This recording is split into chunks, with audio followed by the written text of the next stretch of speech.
resume. Here we go. So this right here that you're gonna see, that you're seeing right now, is the coolest thing ever, and it is a little bit like the Avada motion controller. This, except this one looks cooler and more kid-friendly.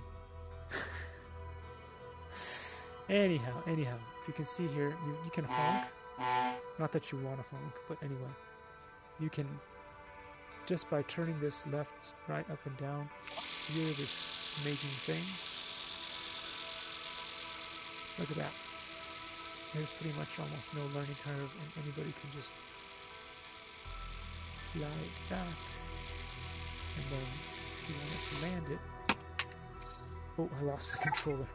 Don't do that in real life. Don't drop your motion controller. Does not bode well.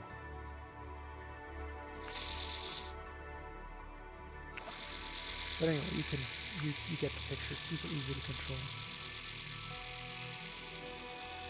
Oh, I'm gonna do a loop. Watch this. I lost line of sight. Where did it go? There it is.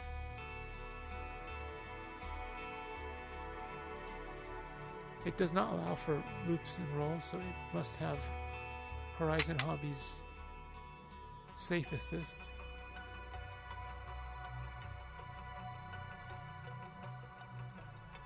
What did I do to it? I think I crashed it. Oh no. I lost the controller again. That's the problem. It's coming at us. It's so dangerous. But no, it's not, because it's got prop guards. It's got prop guards. Don't worry. You'll be fine.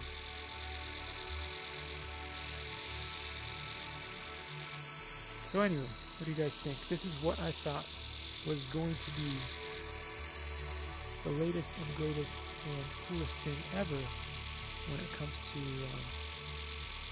the Metaverse, but they don't have enough games that are like this, where you can fly cool things like this. Instead, the Metaverse is full of games where it's all about killing zombies and shooting things and people. So yeah. And I have not been able to figure out how to get Real Flight Evolution or any of the other ones to connect up to VR, but I'm hoping that I'll be able to figure it out at some point, because I really want to play like that. And yeah, maybe that'll be more of what the future will bring to us. Look at this. Boink. Super awesome. Anyway, thanks for watching, guys. And I will see you all in the next one, if I can figure out how to save the file.